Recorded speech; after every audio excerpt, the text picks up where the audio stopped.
Praise the lord. హల్లెలూయా. మరోసారి చేతులు ఎత్తి అందరు గట్టిగా హల్లెలూయా అని చెబుతామండి. హల్లెలూయా, హల్లెలూయా, హల్లెలూయా. మన ప్రభువును ప్రియరక్షకుడైన యేసుక్రీస్తు వారి శ్రేష్టమైన నామములో ఈ పునరుద్ధానపు ఆరాధనకు చేరుకుడి వచ్చిన దేవుని బిడ్డలైన మీ అందరికీ ప్రభు పేరిట హృదయపూర్వకమైన వందనాలండి. అందరికీ వందనాలు. నా ప్రభు మిమ్మల్ని ఆశీర్వదించునుగాక.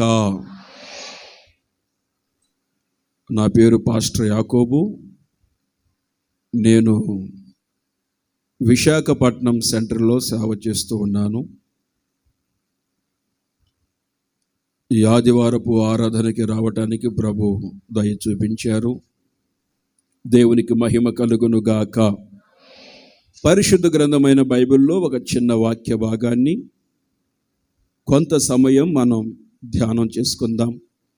బైబిల్ ఉన్న ప్రతి ఒక్కరూ బైబిల్ మీ ఒడిలో పెట్టుకొని బైబిల్ తీసి చూడండి.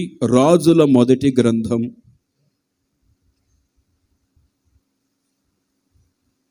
9వ అధ్యాయం 5వ వాక్య భాగాన్ని చదువుకుందాం. ఇశ్రాయేలీల మీద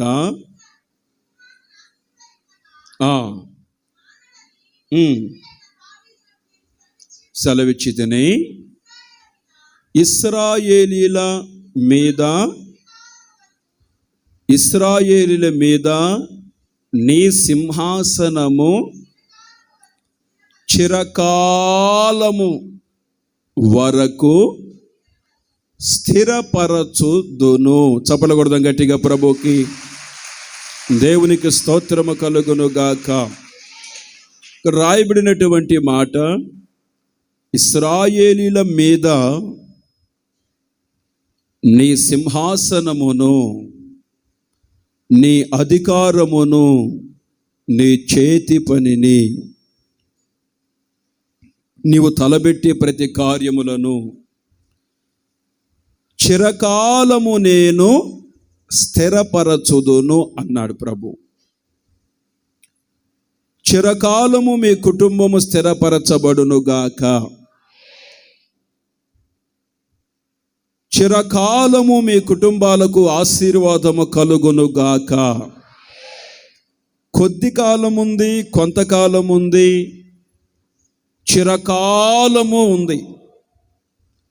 అందుకని యాకోబు తన కుమారులను ఆశీర్వదించే సమయంలో కూడా ఆయన అన్నటువంటి మాట ఏమిటంటే, ఆదికాండము 49వ అధ్యాయము 26వ వాక్యములో అంటాడు, నీ మీదకి మీ జీవితాల మీదకి దీవెనలు కలుగుతాయి, మీరు ఆశీర్వాదాలు పొందుతారు.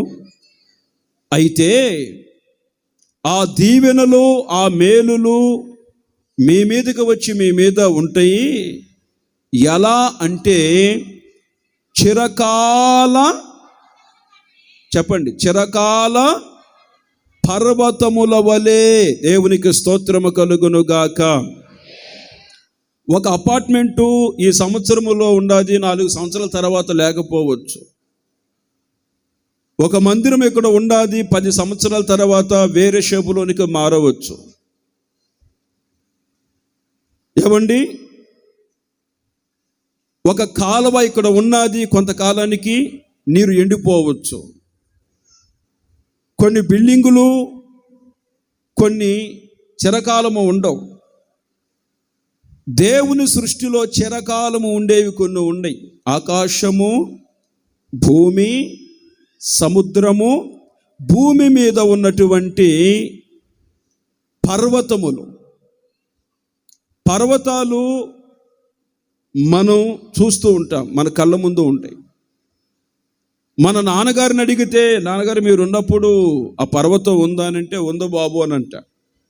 మీ నాన్నగారు ఉన్నప్పుడు ఉందా ఆ పర్వతం అని అంటే ఆయన అంటాడు, మా నాన్నగారు ఉన్నప్పుడు, మా తాతగారు ఉన్నప్పుడు, ఎప్పటి నుండో ఉంది.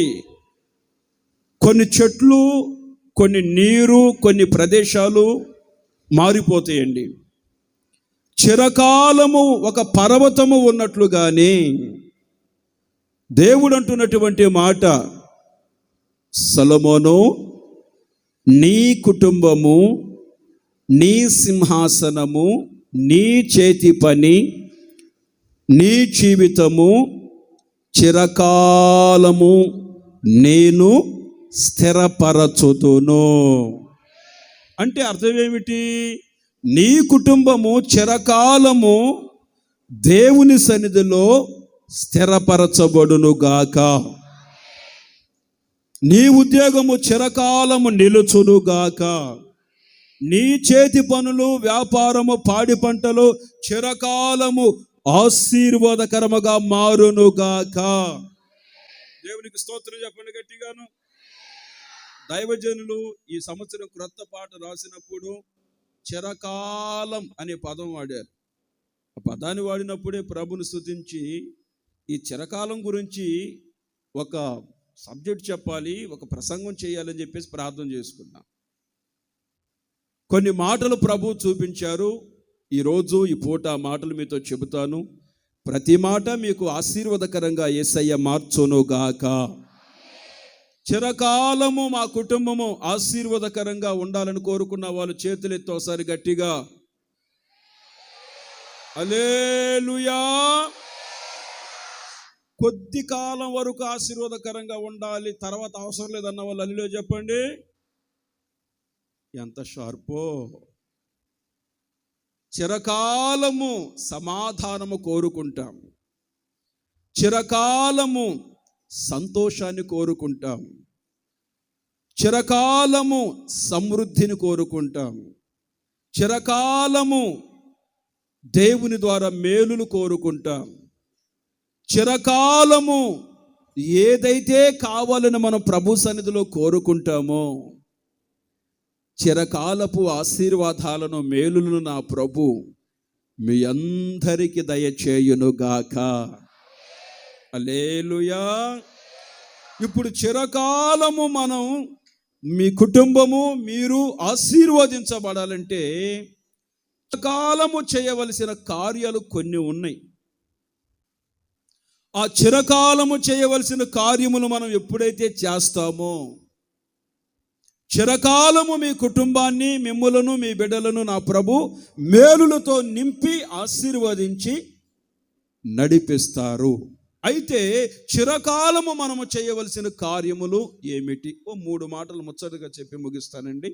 మొదటి మాట చూడండి, కీర్తనలు 23 మనం బాగా తెలిసిన మాట, ఎక్కువగా చదువుకుంటాం ఈ మాటలు. 23 6వ వాక్య భాగాన్ని మనం చదువుకుందాం.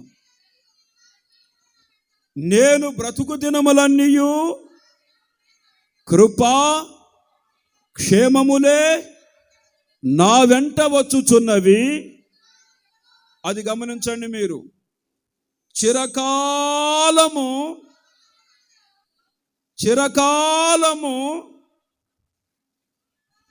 హోసన్నా మందిరములో,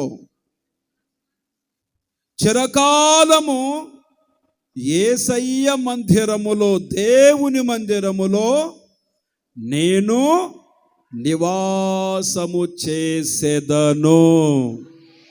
చిరకాలం అందరం కలిసి చెబుదామా? చిరకాలము దేవుని మందిరములో నివాసము చేసేదము. కోటో చప్పట్ల గట్టిగా ప్రభుకి. కోటో కోటో కోటో కోటో కోటో. హల్లెలూయా, హల్లెలూయా. చిరకాలము యేసయ్య సన్నిధిలో మీరు నివసించుదురుగాక. ప్రియ దేవుని బిడ్డలారా, 84వ కీర్తన 2వ వాక్యాన్ని గమనిస్తే కోరాహు కుమారులు అంటున్నారు ఏమని? దేవుని మందిరమును, దేవుని మందిర ఆవరణమును చూడవలెనని నా ప్రాణము ఎంతో ఆశపడుచున్నది. ఓన్లీ చూడాలని, మందిరాన్ని చూడాలని. నెహెమ్యా భక్తుడు అంటాడు, నెహెమ్యా గ్రంథం 10వ అధ్యాయము 39వ వాక్యములో, మా దేవుని మందిరమును మేము విడిచిపెట్టము అని. మా దేవుని మందిరమును మేము విడిచిపెట్టము అని. దావీదు భక్తుడు అంటున్నటువంటి మాట ఏమిటంటే, చిరకాలము చూడాలని, ఎప్పుడన్నా సరే వచ్చి వెళ్ళాలని కాదు, చిరకాలము నా దేవుని మందిరములో నేను నివసించెదను. స్తోత్రము కలుగును గాక. 84వ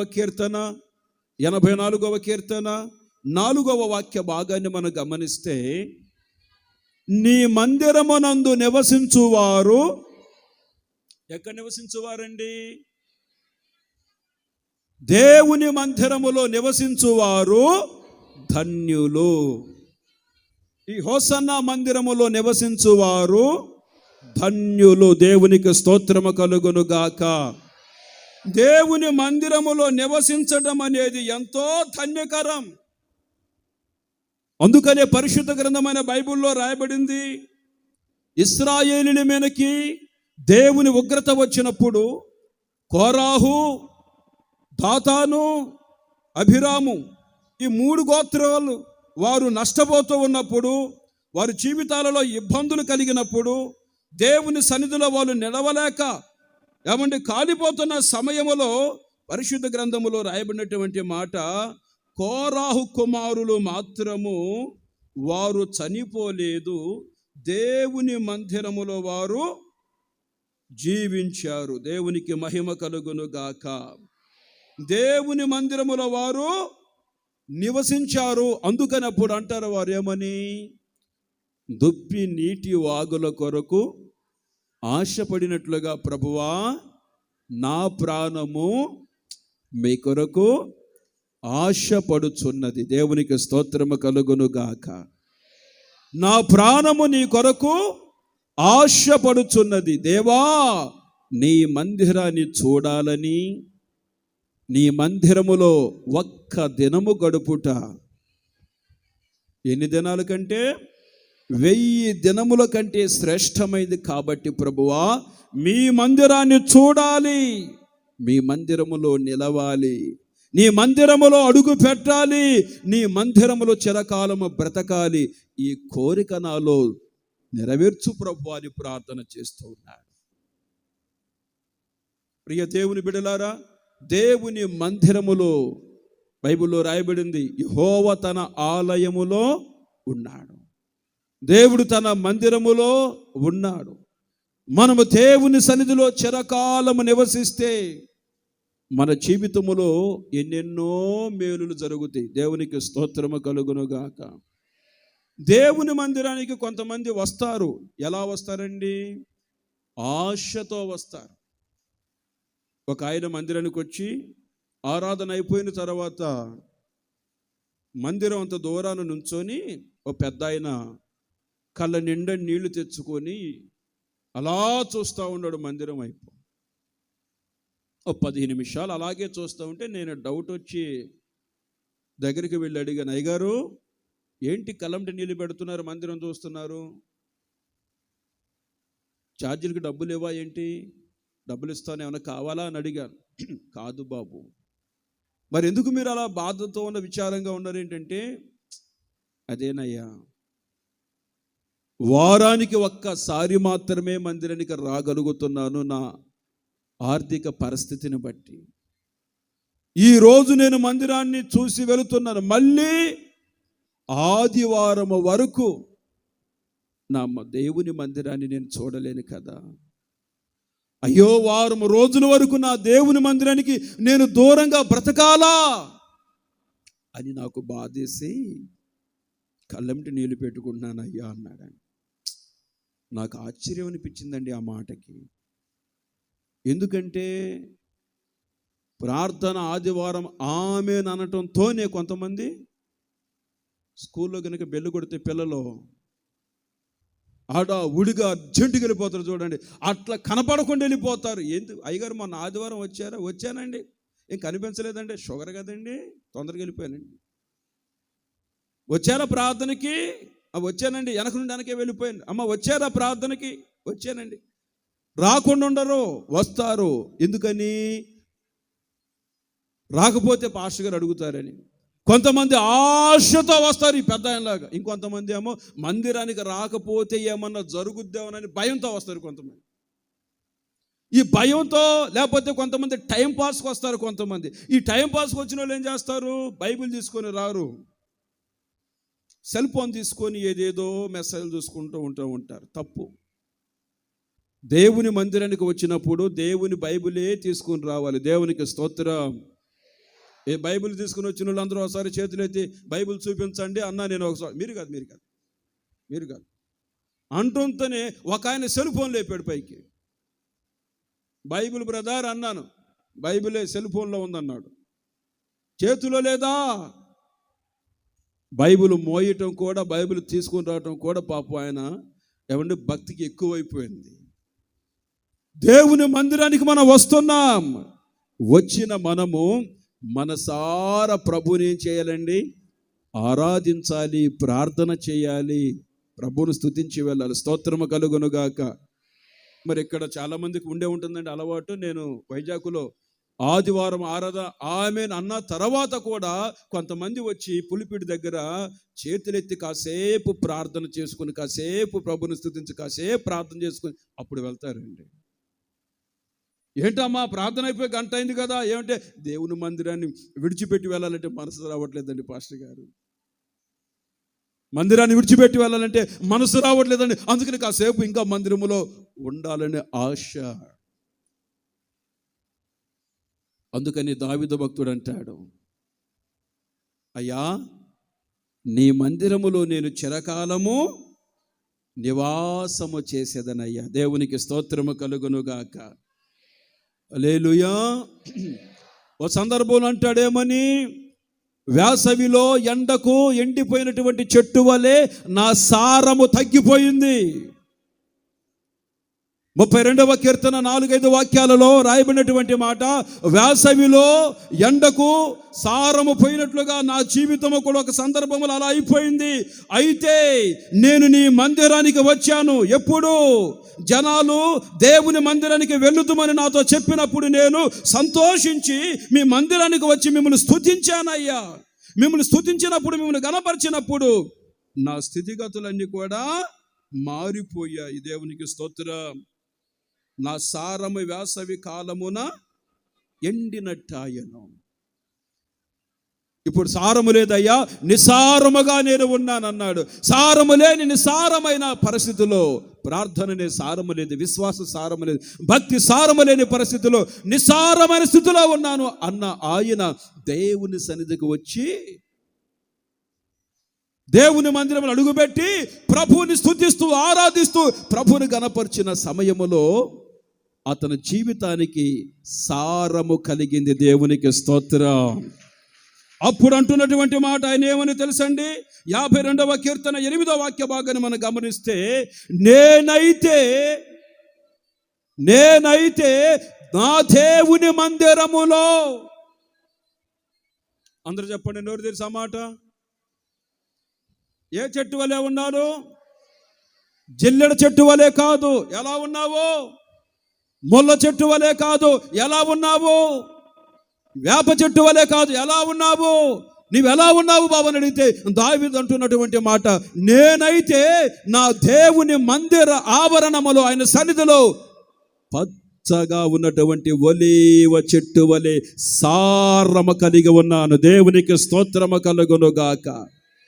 దేవుని మందిరములో నీవు ఉంటే, దేవుని మందిరములో నీవు నాటబడితే నీ జీవితం ఎలా ఉంటుందో తెలుసండి? సారము కలిగి నీవు ఉంటావు. దేవునికి స్తోత్రం.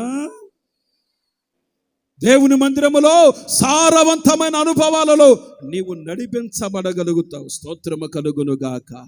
నీకు సారాన్ని కలుగు చేస్తుంది, నీ ఆత్మకు, నీ శరీరానికి, నీ జీవితానికి ఓ సారాన్ని కలుగు చేస్తుంది. దేవుని మందిరములో నేను పచ్చని ఒలివ చెట్టు వలె నా జీవితము ఉందని నీవు చెప్పగలుగుతావా సహోదరుడా? నువ్వు చెప్పగలుగుతున్నావా సహోదరి? చెప్పగలుగుతున్నావా ప్రియ తండ్రి, తల్లి?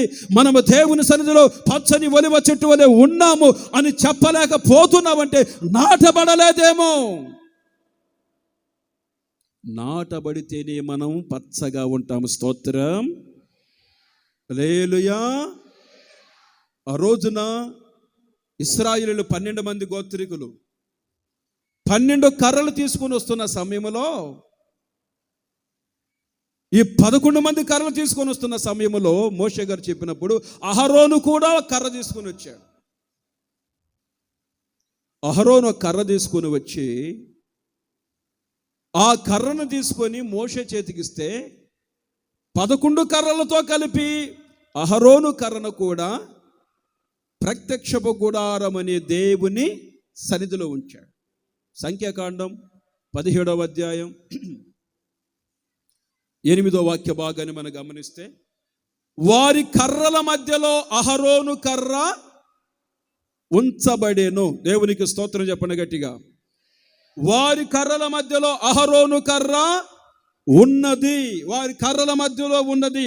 ఆ రాత్రి కర్రలను ఇచ్చి, మోషే చేతికి ఇచ్చి, కర్రలు మారిపోకుండా కర్రల పైన వారి పేరు రాసి వెళ్ళిపోయారండి.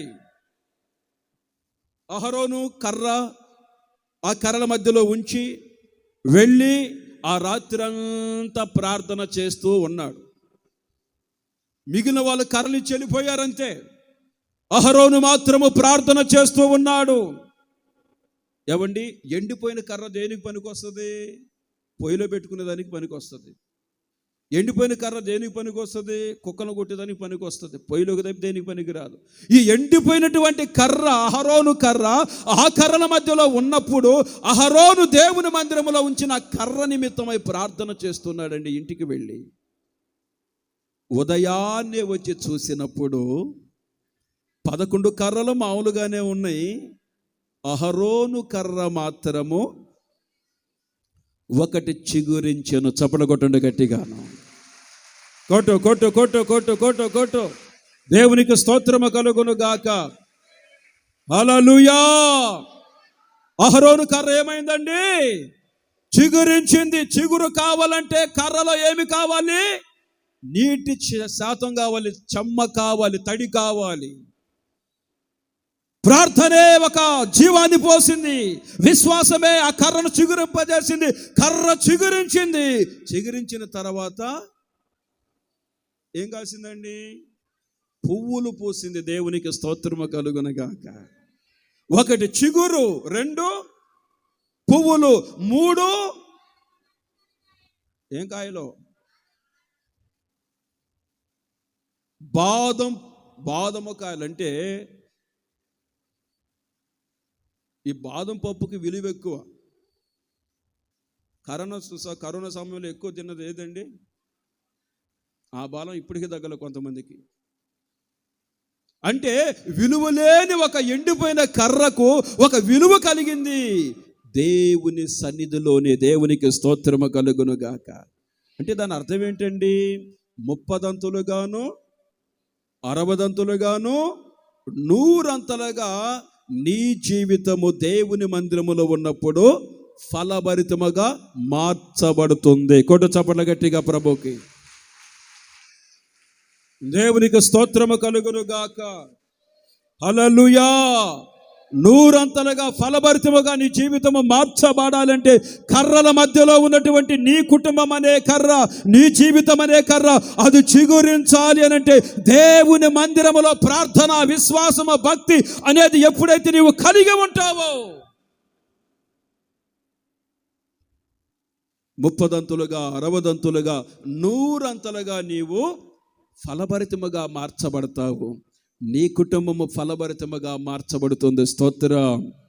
నీ వ్యాపారము ఫలభరితముగా మారునుగాక.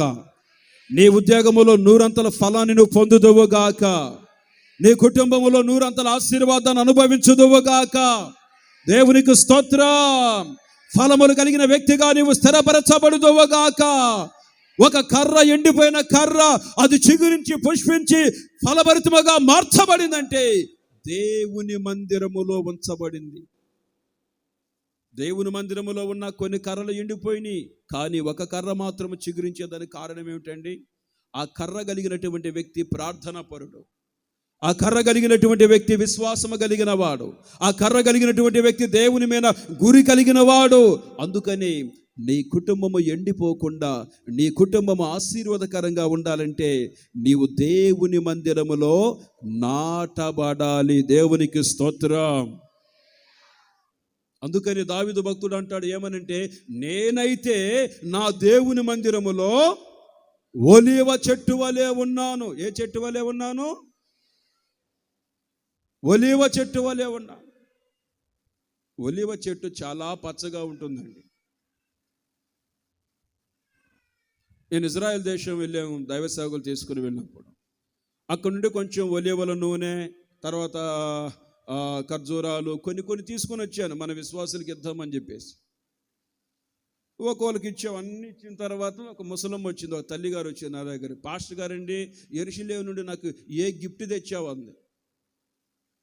గిఫ్ట్ ఎందుకమ్మా నీకు అన్నాను. అందరికి తెచ్చావు కదయ్యా, మరి నాకు ఏమి లేదా అని అంది. సరే నీకు కూడా తెచ్చేలే తల్లి అని యెరూషలేము నుండి ఒలీవ, ఆ బెత్లెహేము హోటల్ దగ్గర ఒక ఒలీవ చెట్లు చాలా ఉంటే ఒక కొమ్మ విరిసి సూట్ కేసులో పెట్టుకొని వచ్చేసాం. ఆ తల్లికి ఒక చిన్న కొమ్మ, ఒక 6-7 ఆకులు ఉంటాయండి, ఒలీవ కొమ్మ తల్లి చేతికి ఇచ్చా. తల్లి, ఇది యెరూషలేము నుండి తెచ్చిన ఒలీవ చెట్టు కొమ్మ, ఆశీర్వదించబడిన ప్రదేశంలో నుండి తెచ్చింది, జాగ్రత్త ఇది అని చెప్పేసి ఇచ్చాను. ఆ తల్లి, పాస్టర్ గారండి నిండు వందనాలు అయ్యా అని చెప్పేసి వందనాలు చెప్పింది, తీసుకెళ్ళిపోయింది. రెండో రోజే నన్ను భోజనానికి పిలిచింది. ఏంటమ్మా ఇంత తడవుడిగా పిలిచావు అన్నాను. రండి బాబు పాస్టర్ గారు, మీరు రావాలి భోజనానికి కాదు. వెళ్ళాను. వెళ్ళిన తర్వాత కమ్మగా పప్పుసారు చేసి పెట్టేసింది. భోజనం చేస్తూ ఉన్నాను. ఎలా ఉంది పాస్టర్ గారు పప్పుసారు అంద. అబ్బా కమ్మగా ఉందమ్మా, ఏం వేసావన్నా. ఏమేసింది? ఎక్స్ప్రెస్ మనమే కరివేపాకు వేస్తాం కదా, ఆ కరివేపాకు బదులు ఒలివాకులు వేసేసిందంట. ఒలివాకులు వేసి తిప్పేసింది. ఒలివాకులు వేసాను బాబు, ఎలా ఉందో. ఒలివాకులు తెచ్చింది ఎందుకు? నేను నీ తాలింపు వేసుకునే దాని కొరక. ఒలివాకులు తెచ్చింది బైబుల్లో పెట్టుకుని జాగ్రత్తగా ఉంటామని కదా తల్లి అని అంటే, లేదయ్యా ఎలా ఉంటుందో ఒకసారి ట్రైలో ప్రయత్నం చేశానయ్యా, ఎలా ఉందనంటే ఏది ఆకని చెప్పి చూస్తే నూనెలో వేసినా వేపినా దానిలో ఉన్నటువంటి పచ్చదనము తగ్గలేదండి. దేవునికి స్తోత్రం. దానిలో ఉన్న జీవము తగ్గలేదండి. దేవునికి స్తోత్రం. ఎంత తిప్పినా అలాగే ఉంది పాస్టర్ గారు, ఇంక తిప్పొద్దు. నాకు అనిపించింది, దావీదు భక్తుడు నేను పచ్చని ఒలీవ చెట్టు వలె ఉన్నానని ఎందుకు పోల్చుకున్నాడండి? దానిలో సారము ఉంది గనుక. దేవునికి స్తోత్రము కలుగునుగాక. మీరు కూడా ఒలీవ చెట్టు వలె సారము కలిగి ఉందురుగాక. కొట్టు చప్పట్ల గట్టిగా యేసయ్యకి. దేవునికి మహిమ కలుగునుగాక. హల్లెలూయా. ఓ తల్లి మందిరానికి వచ్చింది. పాస్టర్ గారండి ప్రార్థనలో నాకు బాగా సారం కలిగి ఉండేటట్టు ప్రార్థన చేయమని. సరే ప్రార్థన చేస్తాలే తల్లి అన్నాను. ఎప్పుడు వచ్చినా పాపం మంచి తల్లి ముందే కూర్చుంటుంది. కూర్చోవటమే ఆలస్యం, కళ్ళు మూసుకుంటుంది. నేను అడిగా, తల్లి నువ్వు కళ్ళు మూసుకొని వాక్యం వినొద్దమ్మా అన్నా. మీకోసం నేను ప్రార్థన చేస్తున్నాను నాయనా అంది. ఆల్రెడీ నేను ప్రార్థన చేసుకునే వచ్చా. నువ్వు నా కొరకు కళ్ళు మూసుకుని ప్రార్థన చేద్దామా అన్న. వాస్తవానికి ఆ ప్రార్థన చేయటం కాదు, కళ్ళు మూసుకుని నిద్రపోతూ ఉంటుంది. ఏమండి, మందిరములో నిద్రపోకుండా వాక్యం వినేదానికోసం నువ్వు ఏమైనా ప్రయత్నం చేసావా తల్లి? సారం కావాలంటే ఎలా వస్తుంది మరి? దేవుని మందిరములకు వచ్చి మనం ఎలా ఉండాలండి? పచ్చని ఒలివ చెట్టు వలె ఉండి సారము కలిగి ప్రభువులో నడిపించబడాలి. దేవునికి స్తోత్రం. అందుకని 92వ కీర్తన 13వ వాక్యములో రాయబడింది, 92వ కీర్తన 13వ వాక్యంలో రాయబడింది, మన దేవుని మందిరములో నాటబడిన వారు దేవుని మందిర ఆవరణములో వర్ధిల్లుదురు. స్తోత్రము కలుగును గాక. 15వ వాక్యంలో రాయబడింది, యెహోవాలో ఏ చెడుతనము లేదని, ఆయన నామాన్ని ప్రసిద్ధి చేయుటకు వారు ముసలితనమందు ఇంకా చిగురు పెట్టుచు సారము కలిగి, ముసలితనమందు ఇంకా చిగురు పెట్టి సారము కలిగి పచ్చగా ఉందరు. కొట్టు చప్పట్ల గట్టిగాను. బీచ్ దగ్గర బాప్తిసం ఇస్తా ఉన్నానండి కొంతమందికి. ఒక అమ్మాయి వచ్చింది, యవనస్తురాలు. బాప్తిసం ఇస్తా ఉన్నాను. ఇట్లా తండ్రి కుమార పరిశుద్ధాత్మ త్రియేక దేవుని నామములని బాప్తిసం సముద్రంలో ఇస్తున్నానండి. ఆలోచింది ఒకటి, ఈ చేతుల్లో ఈ మనిషి లేదేంటి, ఎత్తబడిందండి పరలోకానికి, నేను ఇక్కడ ఉన్నాను ఎడబట్టినా ఏంటి, ఈ మనిషి ఎడిపోయింది ఏంటి అని చెప్పి చూస్తే ఈ అమ్మాయి ఆలోచి కొడితే ఒడ్డుకెళ్ళిపోయి ఆడమోకరించింది. ఆడమోకరించి, అన్నయ్య ఎక్కడున్నానంది. అక్కడికి ఎందుకు వెళ్ళావమ్మా, అలా తీసుకొచ్చింది ఎక్కడ నన్ను. నాకు డౌట్ వచ్చింది, అలా కొడితే ఇలా వచ్చావు కాబట్టి సరిపోయింది, ఒకవేళ అలా వెళ్ళిపోతే బంగాళాఖాతంలోకి వెళ్ళిపోతావు, ఎటు వెళ్ళిపోతావు తల్లి. ఏమైంది, ఎందుకెంత అంటే నాలో బలము లేదు, సారము లేదన్నా. అందుకని ఏమైంది, 8 సంవత్సరాల నుండి సైతాను బట్టి నన్ను ఇబ్బంది పెడతాంటే, అందుకనే ఇది ఎడుకొచ్చంటే మళ్ళీ తీసుకుని వచ్చేసి మళ్ళీ బాప్తిసం ఇస్తూ ఉంటే ఆమెలో ఉన్న దురాత్మ ఉంటుంది, నేను ఇక ఉండని వెళ్ళిపోతానని చెప్పేసి. అంటే వెళ్ళకుండా ఉండేదానికి నేను చుట్టానివా, వెళ్ళు అని చెప్పేసి గద్దించిన తర్వాత వెళ్ళిపోయింది. ప్రార్థన చేసుకుంది, బాప్తిసం ఇచ్చి పంపించానండి. ఒక 2 నెలలు అయిన తర్వాత మళ్ళీ ఆ బ్రాంచ్కి వెళ్ళి చూస్తే, ఏమండి, సన్నగా ఉన్న మనిషి బాగా బలాశాలి అయిపోయి పాటలు పాడుతూ ప్రభుని స్తుతిస్తూ ఉంది. నేను అడిగాను, తమ్ముడు ఒక సహోదరికి ఇక్కడ బాప్తిసం ఇచ్చాను, సన్నగా ఉంటుంది ఆ సహోదరి తూనిగలాగా, ఏదిరా అన్నాను. ఇదిగో అన్నా అని అన్నాడు. చూస్తే చాలా బలంగా ఉంది. ఊరే నువ్వేనమ్మా అన్నాను. నేనన్నయ్యా, బాప్తిసం ఇచ్చినప్పుడు వెళ్ళానే అట్లా అలలో పడి. నువ్వు ఎలా ఏమైందమ్మంటే, ఆ రోజు సైతానాల నుండి తొలగిపోయినప్పటి నుండి నాలో సారము కలిగింది, జీవము కలిగింది, ఆరోగ్యము కలిగింది, శక్తి కలిగింది. నేను యేసయ్య కొరకు జీవిస్తున్నాను. కోట చప్పట్ల గట్టిగా. యెహోవా మందిరములో నాటబడిన వారు ఎలా ఉంటారండి, సారము కలిగి పచ్చగా ఉంటారు. సారము కలిగి పచ్చగా కలకలలాడుతూ ఉంటారు. అందుకనే బైబిల్లో రాయబడింది, ఇర్మీయా గ్రంథము 17వ అధ్యాయం 7వ వాక్యములో రాయబడింది, యెహోవాను నమ్ముకొని ఆయన అడుగుజాడలో నడిపించబడుచున్నవాడు ఎలా ఉంటాడంటే, జలముల యొద్ద నాటబడిన చెట్టు వలె ఉంటాడు. వర్షము లేని సంవత్సరమున చింత నందుద కాపు మానదు, ఎప్పుడు ఫలములతో ఫలభరితముగా మార్చబడుతూ ఉంటుంది.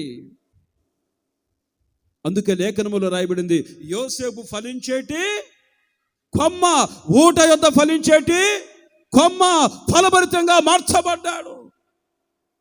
దేవుని సన్నిధిలో మనం నాటబడితే మనము పచ్చగా ఉంటామండి. దేవునికి స్తోత్రము కలుగును గాక. హల్లెలూయా. నేను ఒకసారి దైవజనులు జాన్వేశ్వరి పాస్టర్ గారు వెళ్ళాల్సింది, వారి ఖాళీ లేక, నువ్వు వెళ్ళు తమ్ముడు అంటే నేను వెళ్ళాను. ఉప్పాడ, కాకినాడ దగ్గర ఉప్పాడ పట్టు చీరలకు ఫేమస్ అది. అక్కడికి వెళితే జేస్దాస్ గారని ఒక సేవకుడు ఉండేవాడంటే, ఆయన సేవ చేస్తూ ఉన్న దినాల్లో ఆయన మీద నింద వేయాలని చనిపోయినటువంటి ఒక పాపని కోమా స్టేజ్కి వెళ్ళిపోయిందంటే, చచ్చిపోయిందని నిర్ధారించుకున్నారు. 10 మంది వేసుకొచ్చేసి ఆయన దగ్గర పెట్టారంటండి ప్రార్థన చేయమని. ఏసన్న గారికి ప్రాణ స్నేహితుడు ఆయన. దేవునికి స్తోత్రము కలుగును గాక. దైవజనులు ఏసన్న గారికి కూడా వెళ్ళి అక్కడ చాలాసార్లు వాక్యం చెప్పారు. ముందు వారే వెళ్ళారు.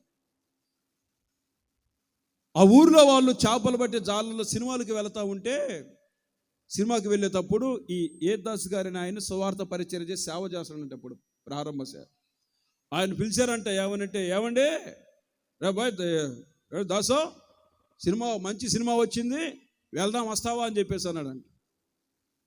నేను ప్రార్థనకి వెళ్తానండి, నేను సినిమాలు చూడను అన్నాడు. సినిమాలు చూస్తే ఏమైందా, ఆ ప్రార్థన సినిమా రా సినిమాకి వెళ్దాం రా అని బలవంతానంగా అడిగారంటే ఇద్దరు ముగ్గురు. ఆయన అన్నాడంట నవ్వుకుంటా, ఒకవేళ నేను సినిమా హాల్కి ఒకవేళ వచ్చే రోజు వస్తే ఆ సినిమా హాలే నా దేవునికి మందిరమైన తర్వాత నేను వస్తాను అన్నాడంటండి. పిచ్చోళ్ళలాగుండా బలివాళ్ళలాగుండా సినిమా హాలు మందిరం అంటే అది కాదు, నీ కల్లో నెరవేరదు కాదు అని చెప్పేసి అని ఆయన్ని అవమానంగా మాట్లాడారంటే. అలా మాట్లాడిన తర్వాత చనిపోయినటువంటి ఒక శవం లాంటి ఒక అమ్మాయిని తీసుకొని వచ్చి, ఆ అమ్మాయి చనిపోద్ది, రేపు ఈయన మీద నిందేయొచ్చు, ఆ సేవను ఆపేయొచ్చు అన్న ప్లాన్తో అక్కడ ఉన్న వాళ్ళందరూ ఆ పాపం తీసుకుని వచ్చేసి ఆయన ముందు పెట్టేశారంటండి. ప్రార్థన చేయండి అని చెప్పేసి ఆ దైవజనుడు ప్రార్థన చేస్తూ ప్రభునామాన్ని బట్టి, ప్రభువా, ఎండిన ఎముకల్లో జీవాన్నిచ్చిన వాడవు నీవు కాదా? ఎండిన యొక్క చెట్టు నుండి చిగురు పుట్టించిన వాడవు నీవు కాదా? చీకటిలో వెలుగు కలుగు చేసిన దేవుడవు నీవు కాదా? మీకు అసాధ్యమైనది ఏముందో ప్రభువా అని ప్రార్థన చేస్తూ ఉన్నాడంటండి. ఎప్పుడైతే ప్రార్థన చేస్తూ ఉన్నాడో, ఎప్పుడైతే ఆయన ప్రార్థన చేస్తూ ఉన్నాడో, ఒక్కసారి జీవశవంలా పడిపోయినటువంటి ఆ పాప లేచి కూర్చుందంట. దేవునికి స్తోత్రం, దేవునికి స్తోత్రం. లేచి కూర్చుందండి. కూర్చున్న వెంటనే వాళ్ళందరూ భయపడిపోయారు, కలవరపడిపోయారు. ఏమైంది, చచ్చిపోయిందిరా, మేము తీసుకొచ్చాము. ఒక్కొక్కరు మాట్లాడు, చచ్చిపోయిందిరా, గట్టి పట్టుకొని చూసామరా, ఒళ్ళంతా కూల్ అయిపోయిందిరా, చచ్చిపోయిందిరా, మరి ఎలా బ్రతికింది ఆ అమ్మాయిని అడుగుతూ ఉంటే, ఏమైంది అమ్మాయిని అంటే, ఆ పాప లేచిన అమ్మాయి చెబుతుందంట, ఎవరో తెల్లని వస్త్రాలు ధరించుకుని వచ్చి గాయముంది చేతిలో ఆ తెల్లని చేయి వచ్చి నన్ను తాకింది, నన్ను ముట్టగానే నేను లేచి కూర్చున్నాను. దేవునికి స్తోత్రము కలుగునుగాక. ఎప్పుడైతే ఆయన కార్యాన్ని చేశాడో, చేపలు పట్టడానికి వెళతా ఉంటే ప్రార్థన చేసి, పో చేపలు పడితే పోయి ఈరోజు అంటాడంట. పడిపోతే అంటే అంతే. ప్రార్థన చేస్తూ ఉంటే ఓ రోజున సినిమాలకు వెళ్ళే వాళ్ళందరూ సినిమాలు ఆగిపోయి ఇక మందిరానికి వస్తాం ప్రారంభించారంటండి. ఈ యేసుదాసయ్య గారి మందిరం దగ్గరికి చిన్న గుడిసుంటే అది సరిపోలేదంటండి. ఓ రోజున ఒక ఆయన ఆసామి మంచి వస్త్రాలు వేసుకొని వచ్చాడంటండి యేసుదాస్ గారి దగ్గర. సార్, మా కోసం ప్రార్థన చేయమన్నారంటండి. దేనికోసం చేయాలండి అని యేసుదాస్ గారిని ఆయన అడిగితే, ఏమి లేదండి, సినిమా హాల్ ఉందండి. ఉందండి, మీరు ఎవరండి? ఆ సినిమా హాల్ ఓనర్నండి నేను అన్నాడండి. ఏంటండి, మా సినిమా హాల్కి ఎవరు రావట్లేదండి అన్నాడండి. మరి ఏం చేయమంటారండి? ఇంతకుముందు సినిమా హాల్కి వచ్చే వాళ్ళందరూ మీ దగ్గరికి వస్తున్నారండి, అందుకని మీరు ఎంత ఇస్తారో అంత ఇవ్వండి, మీకు బుద్ధి పుట్టినప్పుడే డబ్బులు ఇవ్వండి, అప్పటి వరకు నా సినిమా హాల్ మీకు అమ్మేస్తానని అన్నాడంటండి. దేవునికి స్తోత్రము కలుగునుగాక. నిజమా? అవునండి, వద్దండి, సినిమా హాల్ వద్దండి అని చెప్పేసి ఆ సినిమా హాల్ను మందిరంగా ఇస్తే ఆ స్థలములోనే ప్రార్థన జరుగుతుంటే, మొన్న మేము వెళ్ళినప్పుడు, గత సంవత్సరం వెళ్ళినప్పుడు ఒక 15,000 మంది వచ్చారండి ప్రార్థనకి. దేవునికి స్తోత్రము కలుగునుగాక. ఏమైపోయిందంటే ఆ సినిమా హాల్ గోడలు అన్ని తీసేశారండి. ఆ సినిమా హాల్లోని ఆరాధన జరిగిన తర్వాత ఇప్పుడు అక్కడ ఒక విశాలమైన మందిరం కట్టారు. ఏమిటి పరిస్థితి అంటే, అక్కడ వాళ్ళు చెబుతున్నారు, ఎండిపోయింది, పనికి రాకుండా అయిపోద్ది అని సేవ అనుకున్నామండి మేము, కానీ దేవుడు ఆయన ప్రార్థనలో సారము, విశ్వాసములో సారం ఉంది కాబట్టి సేవను దేవుడు వృద్ధిపరిచి ఆశీర్వదించారు. దైవజనులు యేసన్న గారు వెళ్ళి ప్రార్థన చేశారు. దేవునికి స్తోత్రము కలుగునుగాక. ప్రియ దేవుని బిడ్డలారా, దేవుడు మన ప్రార్థనలో సారం ఉన్నప్పుడు, ఏమంటే మన విశ్వాసములో, మన భక్తిలో సారం ఉన్నప్పుడు, ఏమి లేని చోటనే ఓ చిగురుని దేవుడు పుట్టిస్తాడు. మన జీవితాలను ఆశీర్వాదకరంగా ప్రభు మారుస్తాడు. అందుకని రాయబడినటువంటి మాట, దుష్టుల ఆలోచన చొప్పున, పాపుల మార్గములో, అపహాసకులు కూర్చున్న స్థలంలో దీవారాత్రులు యెహోవా ధర్మశాస్త్రమందు ఆనందిస్తూ ధ్యానించువారు ఎలా ఉంటారంటే, నీటి కాలువల యొద్ద నాటబడిన చెట్టు వలె అతడు చేయనిదంతయు సఫలమవుతుంది. అతడు ఎలా ఉంటాడండి? పచ్చని చెట్టు వలె ఉంటాడు. సంఘము కలకలలాడుతూ ఉండాలి. దేవునికి స్తోత్రం. దేవుని బిడ్డవని నువ్వు కలకలలాడుతూ ఉండాలి. దేవునికి స్తోత్రం. దేవుడు నిన్ను ఆ విధంగా మార్చునుగాక. స్తోత్రం. ఒక పెద్ద ఆయన నా దగ్గరకు వచ్చాడండి. 70 సంవత్సరాల వయసు ఉంటుంది ఆయనకి. అప్పుడప్పుడు వచ్చేవాడు మందిరానికి. నా దగ్గరకు వచ్చాడు. పాస్టర్ గారండి, ఈ మధ్య మా ఆడోళ్ళు చనిపోయిందండి అన్నాడు. చనిపోయింది అయ్యగారు, బాధ అయ్యా, మరి అదే ప్రార్థన చేస్తున్నా. పాస్టర్ గారండి, మీరు ప్రార్థన చేసి నన్ను ఏదో ఒక దారి చేయపోయావా అన్నాడు. నిన్ను నేనే దారి చేయాలి? ఏమి లేదండి పాస్టర్ గారు, ఎవరన్నా చూసి పెళ్ళి. ఏమయ్యగారు, ఏం మాట్లాడుతున్నారు అయ్యగారు? ఈ వయసులో మీకేమిటి? అసలు ఆదివారం మందిరానికి వస్తున్నావా క్రమంగా? లేదండి, ఎప్పుడన్నా ఒకసారి బుద్ధి పుట్టినప్పుడు, అందుకే మార్గాన్ని ఎతుకుతున్నావు. ఈ వయసులో నీకు అవసరమా? సరే, నీకు ఒక దారి చేయాలంటే కంటిన్యూగా 2 నెలల మందిరానికి రా, తర్వాత నీ దారి గురించి ఆలోచిస్తానన్నా. 2 నెలల మందిరానికి రా, తర్వాత ఆలోచిస్తానన్నా. 1 నెల వచ్చాడు, నెలన్నర అయిపోయిన తర్వాత చూసన్నాడు, బాబు నాకు ఏ దారి వద్దు అన్నాడు. మరి అట్లా అన్నా, ఈ దారి చాలు నాకు. ఏ దారి? యేసయ్య సిలువ దారి చాలు నాకు. ఏమైంది అయ్యగారు నీకు? అదే ఆదివారం తగులుతుంటే వాక్యము, ఆ మాటలే నాలో ఉన్న నిర్జీవమైన స్థితిని తొలగించి నాలో జీవ సారాన్ని కలిగించింది. దేవునికి స్తోత్రము కలుగునుగాక. ఏ సారం కలిగించిందండి? జీవసారము కలిగించింది. ఒక 4-5 నెలలు అయింది, ఒక 6 నెలలు అయిపోయింది, కంటిన్యూగా ప్రార్థనకు వస్తూ ఉన్నాడు. ఇక ఆయన చూస్తే నాకు ఆనందం అనిపించింది. ఎప్పుడు వాళ్ళ ఇంటి దగ్గరికి వెళ్ళిపోయినా దేవుని వాక్యాన్ని ధ్యానిస్తూ ఉంటాడు. ఎప్పుడు దేవుని వాక్యాన్ని ధ్యానిస్తూ ప్రార్థన చేస్తూ ఉన్నాడు. ఆయన 2-3 మందిరాన్ని తీసుకొని వస్తుంటే నాకు అనిపించింది, ఎలా అయ్యగారంటే, అంతకు మునుపు నా మార్గము వేరయ్యా. దేవుని మాటలు విన్న తర్వాత, ప్రభుతో గడుపుతున్న తర్వాత నా జీవితమే మారిపోయిందయ్యా. అందుకని దావీదు భక్తుడు అంటాడు ఏమని? నేను చిరకాలము. ఎంతకాలం అండి? నోటితో చెప్పండి, ఎంతకాలం అండి? ఎన్ని నెలలండి? చిరకాలము నా దేవుని మందిరములో నివాసము చేస్తా. ఎందుకని? దేవుని మందిరములో నివసిస్తే నేను పచ్చగా సారము కలిగి ఒలీవ చెట్టు వలె ఉంటాను. నేను చేస్తున్నదంతయు సఫలమవుతుంది. నీ కార్యములన్నీ నా దేవుడు సఫలము చేయునట్లుగా నిండు మనసుతో నా దేవుని మందిరంలో నాటబడి పరిచర్య చేస్తూ సేవకులతో కలిసి సేవా పరిచర్యలో ఎవరు నడిపించబడుతూ ఉంటే నా తండ్రి నిన్ను ఆశీర్వదిస్తారు. నా ప్రభు నిన్ను ఆ విధంగా సారవంతమైన మార్గాలలో నడిపించునుగాక. సారవంతమైన అనుభవాలలో నడిపించబడాలి. ఓ పిల్లోడు వేరే చర్చికి వెళ్తాడు, అప్పుడప్పుడు మన దగ్గరకు వస్తూ ఉంటాడు. చిన్న సండే స్కూల్ పిల్లోడు. మనిషి ఎప్పుడు నిగనిగలాడుతూ ఉంటాడు. పిల్లోడు బంగిరిపోయిన మామిడి పండు ఉన్నట్టు. నేను అడిగాను, ఒరే ఎంత లావుండవురా, నిగనిగలాడుతున్నావు, ఏమి తింటున్నావురా నువ్వు అన్నా. సరేనని చెప్పేసి ఆ రోజు ఖాళీగా ఉంటే వాళ్ళమ్మ ప్రార్థించడానికి రమ్మని చెప్పిందని ఇటు తీసుకెళ్ళిపోయాడు. బాగున్నారమ్మా అని ఆమెతో మాట్లాడే సరదాగా. బలమైన ఫ్యామిలీ అంతా అది. తర్వాత వచ్చేసి మాట్లాడి ప్రార్థన చేసి కూర్చున్నారు. పాస్టర్ గారండి ఫుడ్ రెడీ అని చెప్పింది. ఓకే అమ్మా అని కూర్చో. ఒక పెద్ద గిన్నె ఒకటి తీసుకుని వచ్చి, బౌల్ తీసుకుని వచ్చి గరిటెతో పోస్తాను. ఏంటి అని చెప్పి చూస్తే గంజి, పండు మిరపకాయ పెట్టేసి, పాస్టర్ గారండి నేను ఇంటి చూశాను. ఎరా అన్నా అన్నాడు. తిన్న తర్వాత అమ్మ ఇంకా ఏంటమ్మా అన్న, ప్రేయర్ చేయండి పాస్టర్ అని అంది.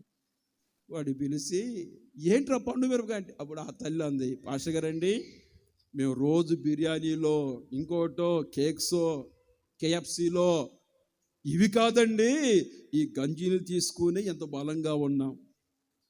ఇవి తీసుకునేలా ఏ కుళ్ళు మాలో లేదు పాస్టర్ గారు. గంజి నీళ్ళు త్రాగిన, చట్నీ ఏమన్నా, పచ్చడి మెతుకులు తిన్న, నిండు మనసుతో దేవుని మందిరానికి వెళ్ళి ప్రభువుని ఆరాధిస్తున్నాం కాబట్టి ఇంత ఆనందముగా మేము ఉండగలిగాము, ఇంత సారము కలిగి మేము జీవించగలుగుతున్నాము.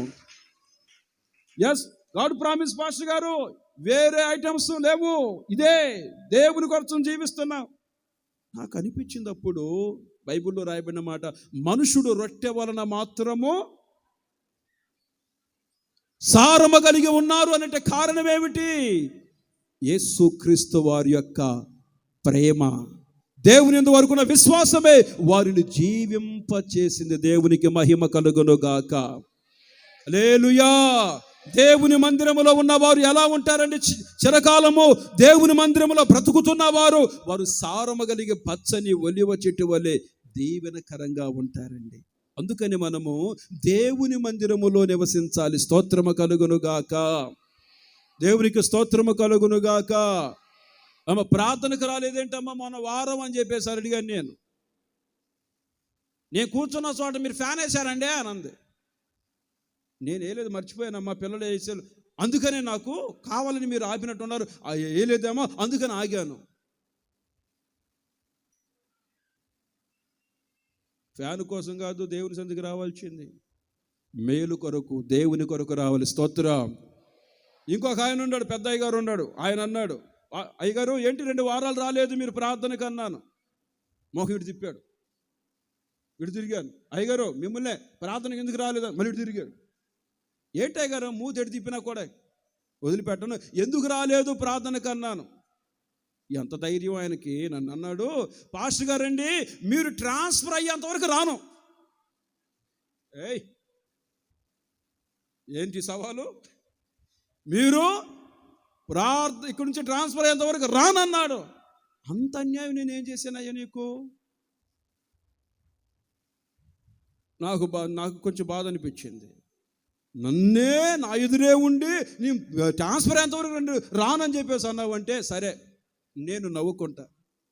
సరే మీరు ప్రార్థనకు రావాలి నేను ఉండగానే అంటే ఏం చేయాలి చెప్పు అన్నా. వచ్చేవారు నాకు పాట ఇవ్వాలన్నాడు.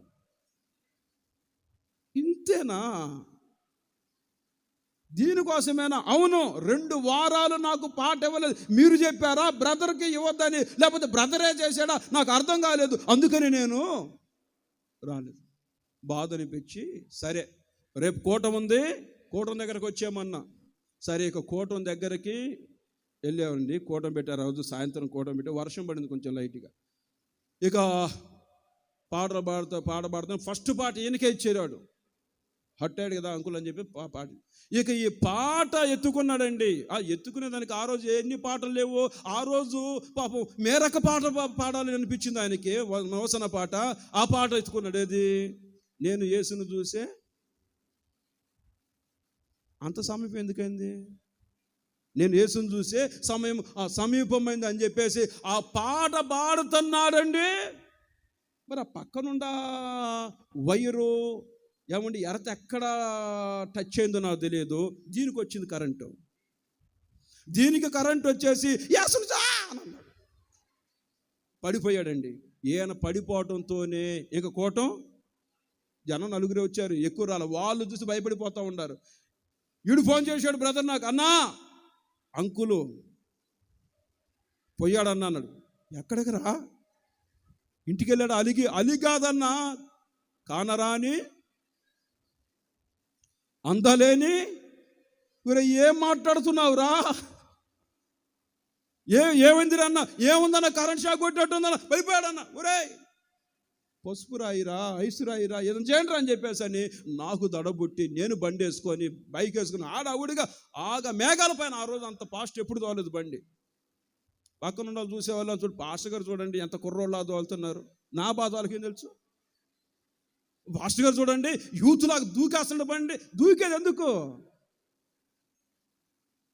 ముసలాడు పోతాడని చెప్పేసి కదా. ఇక వీళ్ళు నూనె రాస్తూ ఉన్నారు, స్తోత్రం చెబుతూ ఉన్నారు, పసుపు రాస్తూ ఉన్నారు. రాసిన తర్వాత నేను బండి అక్కడ బ్రేక్ వేసి అటు ఇద్దరు కూర్చొని పసుపు రాస్తూ ఉంటే నేను బండి అక్కడ ఆపి యేసు రక్తమే జయం తమ్ముడు అన్నాను. అని నేను ఎప్పుడైతే ఆడ అడుగు పెట్టానో ముసలోళ్ళు లేచి కూర్చున్నాడు.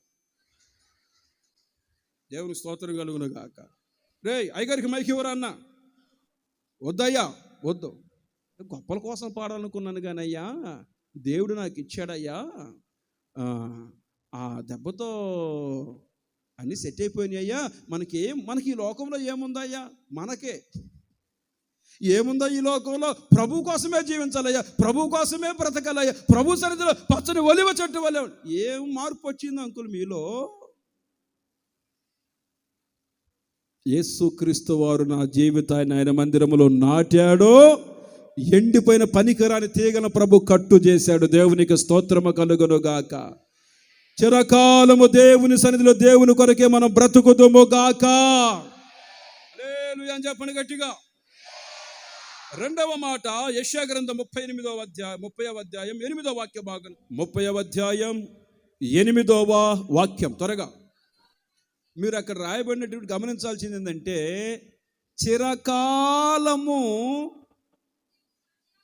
నిత్యము సాక్షార్థముగా ఉండునట్లు ఈ గ్రంథములో వాటిని నిత్యము వ్రాయుము. దేవునికి స్తోత్రం కలుగును గాక. నీవు పలక మీద నుండి రాతి మీద నుండి తీసి గ్రంథము మీదకి ఎక్కించి చిరకాలము వాటిని రాయు. గ్రంథములో ఆ మాటలు ఉండాలి. చిరకాలము గ్రంథములో వ్రాయాలి. చిరకాలము రాతి మీద రాయబడిన రాతి పలకల మీద రాసినట్లుగా ఉండాలి. చిరకాలము రాసుకో. నిర్గమకాండం 31వ అధ్యాయం 18వ వాక్య భాగాన్ని మనం గమనిస్తే,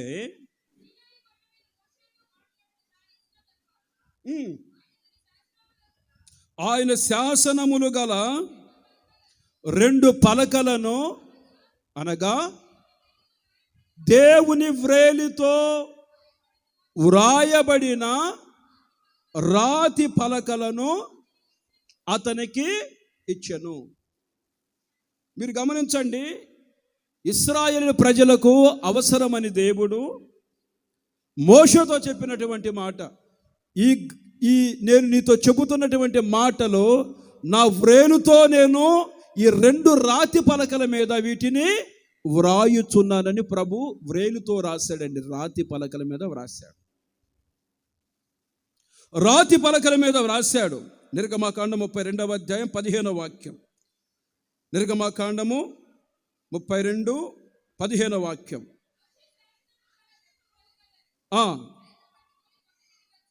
కొండ దిగి వచ్చెను.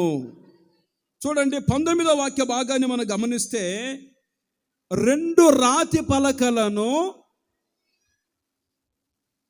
చేత పట్టుకొని కొండ దిగి వచ్చెను. ఆ పలకల మీద ఇరుప్రక్కలు రాయబడేను.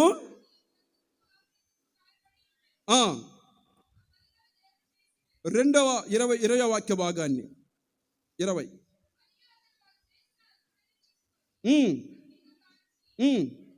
ఆ 2 రాతి పలకలు ఏం చేశాడు? పగలగొట్టెను. ఏం చేశాడండి? ఆ 2 రాతి పలకలు ఏం చేశాడు? దేవుడేమో 2 రాతి పలకలు ఇచ్చాడు రాసి, ఇదిగో ఈ పలకల మీద వ్రాసినటువంటి మాటలు చదవాలి, చిరకాలము వారికి బోధించాలి అని. మోషే చేసిన పని ఏమిటండి? 2 రాతి పలకలు తీసుకొని కోపం వచ్చి బాధ వచ్చి 2 రాతి పలకల్ని పగలగొట్టాడా లేదా? పగలగొట్టి 2 రాతి పలకలను పగలగొట్టి రెండవసారి దేవుడు చెప్పాడు. 34వ అధ్యాయం నిర్గమకాండము 1వ వాక్యము 27వ వాక్యం 28వ వాక్య భాగాలను మనం గమనిస్తే, దేవుడు రెండోసారి మోషేతో చెబుతున్నాడేమని? ఇదిగో నేను నీతో చెబుతున్నటువంటి మాటలు 2 రాతి పలకల మీద రాసుకో. మొదటేమో దేవుడు రాసిచ్చాడండి 2 పలకల్ని. రెండవసారి దేవుడు రాయకుండా మోషేతో రాసుకోమని చెప్పాడు. మోషేతో రాసుకోమని. మోషే దిగివచ్చి ఈ జనాలు ఎందుకు ఇలా చేస్తున్నారు, త్రాగుతున్నారు, తిరుగుతున్నారు అని చెప్పేసి రాతి పలకలు పగలగొట్టిన వెంటనే అహరోను అంటాడు మోషేను చూసామని, నా ప్రభువా, నా ఏలినవాడా, నీ కోపము నా మీద మండనీయకము. చదువు మా వాక్యం. నా ఏలినవాడా, నీ కోపము నా మీద అంటే మండనీయొద్దంటే ఏమైపోయింది? ఇప్పుడు మండిన తర్వాత పలకలు రెండు పగలగొట్టాడు. ఇప్పుడు పగలగొట్టి ఎప్పుడైతే పగలగొట్టాడో అహరోను మోషేను చూసి అన్నాడు, నా ఏలినవాడా. ఏలినవాడు అనకపోతే పలకలు పగలగొట్టినవాడు ఏం తలకాయ కూడా భయపడిపోయాడు. భయపడి అంటాడు, నా ఏలినవాడా, నీ కోపము నా మీద మండనీయకము. గమనించండి, దేవుడే చెప్పాడు మోషేతో, నేను మళ్ళీ నీకు 10 ఆజ్ఞలు ఇస్తున్నాను, ఇక నేను రాయను, నువ్వు రాసుకో. రెండోసారి మోషే రాసుకున్నాడండి. రాసుకున్న తర్వాత మళ్ళీ పలకలు పగలగొట్టాడా? రెండోసారి పగలగొడితే ఇంక ఇబ్బంది అని చెప్పేసి మళ్ళీ ఆడ రాసుకుంటాం బాబు మనం అని చెప్పేసి అనుకున్నాడేమో. రెండోసారి రాజు ఏమండి పగలగొట్టలేదు, ఆ పలకలను ధ్యానిస్తూ ఉన్నాడు. ఓ రోజున మందసములో కూడా ఆ పలకలు ఉంచబడ్డాయి. దేవునికి స్తోత్రము కలుగును గాక. ఆ రోజుల్లో పలకల మీద రాశాడు దేవుడు. కొరింథీయులకు రాసిన 2వ పత్రిక 3వ అధ్యాయము 2-3 వాక్యాలు రాయబడింది. ఆ రోజుల్లో వారి హృదయాలలో స్థలము లేనందువలన దేవుడు రాతి పలకల మీద రాశాడు. ఈ రోజున దేవుడు అంటున్నాడు ఏమని? రాతి పలక మీద కాదు, మెత్తని మీ హృదయమనే పలకల మీద జీవము కలిగినటువంటి దేవుని ఆజ్ఞలను వ్రాసుకోవాలి. దేవునికి స్తోత్రం చెప్పండి గట్టిగా. నా హృదయములో నీ మాటలే, నా కనులకు కాంతి రేఖలు. నా హృదయములో నీ మాటలే, నా కనులకు కాంతి రేఖలు. కారు చీకటిలో కలువరి కిరణమై కాటిన హృదయమును నీ కార్యములను, నీ ఘన కార్యములు వర్ణించతరమా. నా హృదయములో నీ మాటలే, నా కనులకు కాంతి రేఖలు.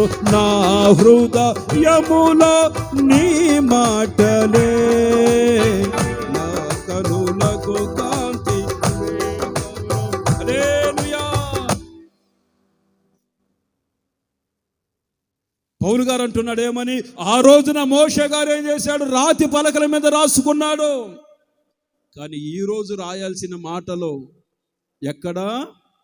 పలక మీద కాదు. ఎక్కడ రాయాలండి? ఎక్కడ రాయాలండి? యేసయ్య మాటలు మన హృదయమనే పలక మీద రాసుకోవాలి. కోటు చప్పట్ల గట్టిగా ప్రభువుకి.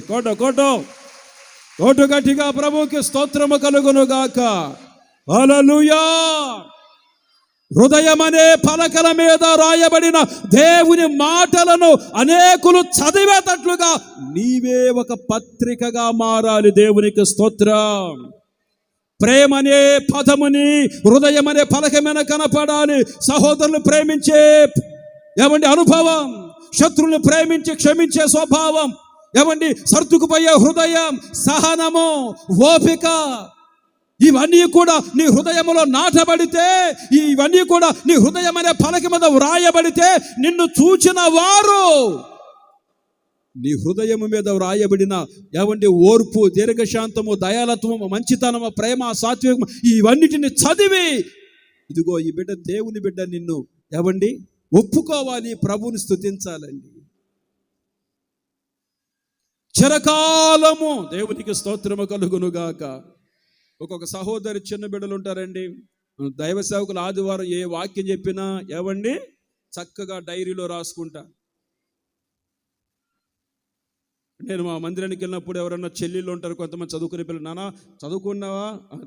చదువుకున్నానన్నయ్య. మందిరానికి వచ్చావా? అమ్మ వచ్చానన్నయ్య. వాక్యం విన్నావా? విన్నానన్నయ్య. రాసుకున్నావా? రాసుకున్నానన్నయ్య. డైరీ ఇవ్వమ్మా ఒకసారి. పైన టైటిల్ రాసి బిగ్ లెటర్తో, ఏమండి పాయింట్ టు పాయింట్, పాయింట్ తర్వాత 1, తర్వాత ఒకటి, 1 పాయింట్ 2 పాయింట్. ఎంత చక్కగా రాసుకున్నావేంటమ్మా? రాసుకొని మళ్ళీ మళ్ళీ మళ్ళీ మళ్ళీ ధ్యానిస్తూ ఉంటా. జ్వరం వచ్చినోడు 2 ఇడ్లీలు తినలేడు, జ్వరం లేనోడు 10 ఇడ్లీలు అని తినగలుగుతాడు. దేవుని స్తోత్రం. ఆరోగ్యం బాగున్నవాడు ఎంత వాక్యమైనా వినగలుగుతాడు. ఆరోగ్యం ఆత్మీయతలో బాగలేనివాడు వాక్యం వినలేడు. ఎంత ఒరిగడ్డి తీసుకొచ్చేసి గేదె ముందు వేసామంటే, ఎంత వేస్తారా నాకు అంటది అది. ఇంత ఉరిగడ్డి వేస్తారండి, ఎంత పచ్చగడ్డి వేస్తారో, అమ్మ నేను తిన అంటదా. నువ్వు ఏ టైంలో లే చూసినా కూడా నెమరు వేస్తానే ఉంటుంది. అందుకని యెహోవా ధర్మశాస్త్రమందు ఆనందిస్తూ దేవారాత్రులు దేవుని వాక్యాన్ని ఏం చేయాలండి? ధ్యానించాలి. కొట్టు చప్పట్లు గట్టిగా యేసయ్యకి స్తోత్రము కలుగును గాక. హల్లెలూయా. ఇంతకుముందు చెప్పారు, యేసన్న గారు చెప్పారంట, వాక్యాన్ని ధ్యానించాలి అంటే, ధ్యానించడం అంటే ఏంటి యేసన్న గారు? వాక్యాన్ని తినాలమ్మా అన్నాడంట. ముసలమ్మ ఇంటికి వెళ్ళిపోయి ఆదికాండం మొదలుకొని రోజుకు 2 పేపర్లు తింటా ఉందండి. ఆదికాండం అయిపోయింది, ఆదికాండం తర్వాత నిర్గమకాండం అయిపోయింది, నిర్గమకాండం తర్వాత లేవికాండం, లేవికాండం తర్వాత సంఖ్య తర్వాత ద్వితీయోపదేశకాండం తర్వాత యెహోషువ తర్వాత న్యాయాధిపతుల వరకు తింటానే ఉందంటండి. యెహోషువ గ్రంథం అయిపోయింది, న్యాయాధిపతుల దగ్గరకు వచ్చిన తర్వాత వాళ్ళ మనవరాలు అందంట, అమ్మమ్మ న్యాయాధిపతులు కూడా తినుట న్యాయమా అందంట. అప్పుడు ఆగిందంట. ఏంటమ్మా? అదే పేపర్లని తినేస్తున్నావు ఏంటంటే, యేసన్న గారు తినమన్నాడు. నేను యేసన్న గారి దగ్గర తీసుకొచ్చిందంట వాళ్ళ పాప, చిన్నమ్మాయి. అయ్యగారు మీరు తినమన్నారు, పేపర్లు మొత్తం తినేస్తుంది. ఎందుకు తింటున్నామంటే, మీరే చెప్పారు కదండి. ఇంతకుముందు ఎట్లేదన్నా తమలపాకులు తినేదాన్ని, పొగాకు నవ్వులేదాన్ని, అది మానేశాం కదా అందుకని తింటున్నాను. తినటం అంటే అర్థం ఏమిటి? ధ్యానించటం. దేవుని మాటలు పదే పదే పదే పదే మన హృదయములో ధ్యానించాలి. దేవునికి స్తోత్రం. హల్లెలూయా. అమ్మా పక్కింట్లో ప్రార్థన పెడుతున్నామమ్మా. ఈరోజు మీ అక్కగారింటిలో ప్రార్థనకు వచ్చే తల్లి అన్నా, నేను మక్కువలతో నాకు మాటలేవు పాస్టర్గారండి. లేవా? ఎందుకమ్మా? 13 సంవత్సరాల క్రితం నన్ను ఒక మాట అందండి. అప్పుడు ఆ మాట ఇప్పటికీ గుర్తుంది నాకు, మర్చిపోనా. పోయిన వారం ఏ వాక్యం చెప్పానమ్మా? మర్చిపోయాను పాస్టర్ గారు. ఏది మర్చిపోవాలి ఏది మర్చిపోకూడదు అర్థం కావట్లేదు. 13 సంవత్సరాల క్రితం వాళ్ళ అక్క ఏదో అన్న మాటను మాత్రం మనసులో మర్చిపోలేదు. అంటుంది, పాస్టర్ గారండి సచ్చినా నేను మా అక్క ముఖం చూడను. చచ్చిన తర్వాత నీ ముఖం నువ్వే చూసుకోలేవు, మీ అక్క ముఖం ఆడ చూస్తావు. బతుకున్నప్పుడే ఒకరి ముఖం ఒకరు చూసుకుని ప్రేమ అనురాగాలు కలిగి, తప్పుంటే క్షమించుకోవాలి, సహోదర ప్రేమ కలిగి నడిపించబడాలి. దేవునికి స్తోత్రం. ప్రార్థన కూటం అంటే నన్ను ఆ మాట అందండి. ఏ ముఖం పెట్టుకుని రామంటారండి ప్రార్థనకి? ఈ ఉన్న ముఖం పెట్టుకునే రామ్మా, లేని ముఖం పెట్టుకుని వస్తాను. దేవునికి ఏ ముఖం ఇచ్చాడు దాన్ని పెట్టుకుని రామా. అవి ఎలా వచ్చాను? రామరే వాక్యం వినాలి. ప్రార్థనకు వచ్చింది, కూర్చుంది. ఏమైందో ఏమో, ప్రార్థన అయిపోయిన తర్వాత అక్క చెల్లెలు ఇద్దరు కౌగులించుకున్నారు. దేవునికి స్తోత్రం కలుగునగాక. ఏమైంది? దేవుని మాటలే మా కుటుంబాన్ని కట్టాయి. స్తోత్రము కలుగునుగాక. దేవుని వాక్యమే మాకు సమాధానము కలుగు చేసింది. దేవునికి స్తోత్రము కలుగునుగాక. ప్రియ దేవుని బిడ్డలారా, హృదయములో రాసుకోవాల్సింది ఏంటండి? దేవుని వాక్యము. చిరకాలము రాసుకోవాలి. చిరకాలము దేవుని మాటలని హృదయములో భద్రపరుచుకోవాలి. చిరకాలము దేవుని వాక్యాన్ని నీవేం చేయాలండి? నీవు ధ్యానించాలండి. చిరకాలము దేవుని వాక్యాన్ని నీవు ధ్యానించాలి. దేవుని మాటలను ధ్యానించాలి. దేవుని మాటకు నువ్వు లోబడాలి, దేవుని వాక్యానికి నువ్వు లోబడాలి. ఆది యందు వాక్యం ఉండెను, వాక్యము దేవుని యొద్ద ఉండెను, వాక్యమే దేవుడై ఉండెను. వాక్యాన్నే మనము చేత పట్టుకొని నడిపించబడాలి. మన హృదయాలలో దేవుని వాక్యాలు మనము వ్రాసుకొని ముందుకు ఆత్మీయ జీవితములో నడిపించబడాలి. స్తోత్రము కలుగును గాక, దేవునికి స్తోత్రము కలుగును గాక. నీ హృదయములో ఏవి రాసుకుంటున్నావు? నీ మనసులో ఏవి మాటలు ఏవి రాసుకుంటున్నావు? ఏవి ముద్రించుకుంటున్నావు? ఈ లోక స్నేహము దేవునికి వైరం. లోకాన్ని ప్రేమించకూడదు, లోకములో ఉన్న వాటిని ప్రేమించకూడదు. ప్రభువుని ప్రేమించి ప్రభువుకు మనము సాక్షులుగా నడిపించబడాలి, ప్రభువుకు సాక్షులుగా జీవించాలి. మన హృదయం అనే పలక మీద జీవము కలిగిన దేవుని మాటలు రాసుకొని మాటల ప్రకారం మన జీవితాన్ని కొనసాగించుకోవాలి. ప్రియ దేవుని బిడ్డలారా, మూడవదిగా రాయబడినటువంటి మాట చూడండి. మూడవ మాట చెబుతాను. యెహోషువ గ్రంథము 4వ అధ్యాయం 7వ వాక్య భాగాన్ని చదువుకుందాం. యోర్దానుని దాటారు వారు. దాటిన తర్వాత యెహోషువ అంటున్నాడు, ఇశ్రాయేలీయులు 12 గోత్రికులతో వాళ్ళతో చెబుతున్నాడు, ఇశ్రాయేలీయులారా, మీ 12 గోత్రికులు గోత్రానికి చొప్పున ఒక్కొక్కరు ఒక్కొక్క రాతిని తీసుకుని వచ్చి నిలువబెట్టండి. ఎక్కడ? యోర్దాను ఒడ్డున, యోర్దాను నది ఒడ్డున నిలవబెట్టండి. నిలవబెట్టారు. దేవునికి స్తోత్రము కలుగును గాక. నిలవబెట్టేది ఎందుకని? ఈ రాళ్ళు ఎందుకు నిలబెట్టాలండి? దాటాం కదండి, యోర్దాను నది దాటాం కదండి, యోర్దానులో ప్రయాణం అయిపోయాం కదా, ఇంకెందుకు? యెహోషువ అంటున్నాడు, ఈ రాళ్ళు చిరకాలం మీకు సాక్ష్యముగా ఉండాలి. అంటే అర్థం ఏమిటి? ఈ రాళ్ళు చిరకాలం. మీ కుమారులు ఒక రోజున అడుగుతారు, ఈ రాళ్ళు ఎందుకు నిలవబెట్టారు అని అడిగితే, మీ కుమారులకు మీరు చెప్పాలేమని, మా ఎదుట దేవుడు యోర్దానుని ఏకరాశిగా మార్చాడని మీ కుమారులు అడిగినప్పుడు మీరు చెప్పాలి. వారి కుమారులు, మీ కుమారులు వారి కుమారులకు చెప్పాలి. చిరకాలము సాక్ష్యముగా ఉండాలి. నీవు దేవుని సన్నిధిలో చిరకాలము సాక్షిగా నిలవాలి. దేవునికి స్తోత్రము కలుగునుగాక. హల్లెలూయా. యోహాను సువార్త 1వ అధ్యాయము 42వ వాక్యములో రాయబడింది, రాయి అనంటే ప్రభు అంటాడు, కేఫా, నీవు రాయి అనబడదు, నీవు కేఫావు అనగా రాయి. దేవునికి స్తోత్రం. పేతురు రాసినటువంటి 1వ పత్రిక 2వ అధ్యాయం 5వ వాక్యములో రాయబడింది, మనమందరము సజీవమైన రాళ్ళమయ్యుండి ఆత్మ సంబంధమైన మందిరముగా కట్టబడాలి. ఏ మందిరంగా కట్టబడాలండి? మనమందరము రాళ్ళు. ఏ రాళ్ళు అండి? సజీవమైన రాళ్ళముగా ప్రభు సన్నిధిలో ఒక సాక్షులుగా ఉండాలి. మనము సజీవమైన రాళ్ళమై ఉండి సజీవ సాక్షులుగా ఉండాలి. అంటే యేసయ్య కొరకుని ఒక సాక్షిగా నిలవబడాలి, నమ్మకమైన సాక్షిగా ఉండాలి. ప్రకటన గ్రంథం 1వ అధ్యాయం 5వ వాక్యం, నమ్మకమైన సాక్షి. ప్రకటన గ్రంథంలో 3వ అధ్యాయం 14వ వాక్యములో రాయబడింది, సత్య సాక్షి. మనము సజీవ సాక్షులుగా ఉండాలి. ప్రభు కొరకు సజీవ సాక్షులుగా నడిపించబడాలి. నీవు నిలుస్తున్న ప్రాంతములో, నీవు నిలబడుతున్న ప్రాంతములో యేసయ్యకు నీవే ఒక సాక్షిగా ఉందువుగాక, నీవే ఒక సాక్షిగా మారుదువుగాక, నీవే ఒక సాక్షిగా నిలవబడుదువుగాక. ఒక నమ్మకమైన సాక్షిగా ప్రభు కొరకు ఉండాలి, ఒక సజీవ సాక్షిగా ఉండాలి. అందుకే ప్రభు అంటున్నాడు, సాక్ష్యమిచ్చుటకు, సత్యమును గురించి సాక్ష్యమిచ్చుటకే నేను పుట్టి తిని. సాక్షిగా జీవించాలి. 1 నెల రోజులు కాదండి, 2 నెలలు కాదండి, నువ్వు ఎక్కడ నిలబడినా యేసయ్య కొరకు నీ ఒక సాక్షిగా నిలవబడాలి. దేవునికి స్తోత్రం చెప్పండి గట్టిగాను. గట్టిగా చెప్పండి గట్టిగాను. దేవునికి స్తోత్రం చెప్పండి గట్టిగాను. ఏ సాక్షిగా ఉండాలండి? మనము దేవుని కొరకు సాక్షులుగా చిరకాలము బ్రతకాలి. మన ప్రాణము పోయేంత వరకు ప్రభు కొరకు సాక్షిగా నిలవాలి.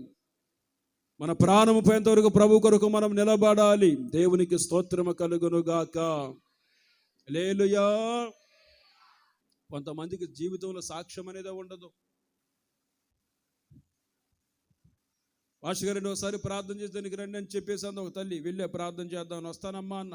ఇక నేను రూమ్ దగ్గరకు వచ్చేసి తలుపు తీసి, తల్లి ప్రైజ్ లార్డ్ అన్నా. ఆ కళ్ళు కనపడకపోయినా అద్దాలకు పురికొసగట్టి ఏమండి టీవీ ముందు కుర్చీ మీద కూర్చొని చూస్తూ ఉంది. ఎప్పుడైతే ప్రైజ్ లార్డ్ అని నేను అన్నానో కుర్చీ మీద నుండి కింద పడిపోయిందండి. నా ప్రైజ్ లార్డ్కి పవర్ ఉందన్న సంగతి అంతవరకు తెలియదు నాకు. ఇక ఎప్పుడైతే నా స్వరం విందో అది తీసి ఆ దుప్పటి తీసి ఇస్త్రీ బెడ్షీటు టీవీ పని వేసిందండి. పాస్టర్ గారండి రండి మీకోసం చూస్తున్నానండి, ఒక మాట చెప్పొచ్చు కదా అయ్యా అనంది. ఒక మాట చెప్పొచ్చు కదా, చెప్పలేదమ్మా, కొంచెం ఇటు వచ్చానమ్మా ప్రాణం చేసి వెళ్దానని అన్న. తర్వాత వచ్చేసి ఆ టీవీ వెళ్తానే ఉంది, సౌండ్ వస్తూనే ఉంది, బెడ్షీట్ కప్పేసింది. అక్కడ పిల్లు ఒకటి ఉందండి, చాలా మంచిది ఉన్నట్టుందండి. ఆ దగ్గర దాని మీదకి వెళ్ళి బెడ్షీట్ కిందకి లాగింది.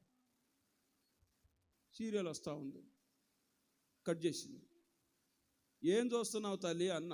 ఈ రోజే నేను చూశానండి, అవసరమైతే అమ్మాయిని అడుగు నా గురించి సాక్ష్యం చెప్పుద్దా అంటుంది మనోరాల్ని. ఆ పాప అంటుంది రోజు వస్తుంది, ఇది సాక్ష్యం. ఏమండి రోజు చూస్తుందంటే ఇక సాక్ష్యం ఎట్లా ఉండటండి?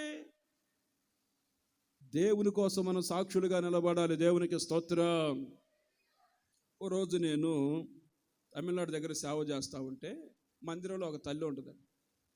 మంగళం అనే ఒక ప్రాంతం తమిళనాడులో వాక్యం చెప్పి వచ్చేసి చాలా సంవత్సరాల క్రితం ప్రసవప్ అయిపోయి చిన్న పాక, ఒక చిన్న మందిరం, ఆ మందిరం ఊడుస్తూ ఉంటుంది తల్లి. నేను ప్రార్థన చేసుకొని పడుకుందామని లైట్లు ఆపేసి ఇక మోకరించి ప్రార్థన చేసుకుంటా ఉన్నాను. అయ్యో మందిరంలో ఉంటుంది ఒక తల్లి, ముసలమ్మ. ఆ తల్లి ఏం చేసిందంటే నాకు మజ్జిగ, అప్పుడే 11:30 12 అవుతుంది, వెళ్ళిపోవచ్చు కదా ఇంటికి, పక్కే ఇల్లు. నేను కళ్ళు తెరిస్తే మజ్జిగిచ్చి వెళ్ళిపోదామని చెప్పేసి తెల్ల చీర కట్టుకొని ఏమంటే మజ్జిగ గ్లాసు పట్టుకొని కరెంట్ లైట్లన్నీ ఆరిపోయినాయి. నేను మోకరించి ప్రార్థన చేసుకుంటూ ఉన్నాను. నుంచుంది అలాగే.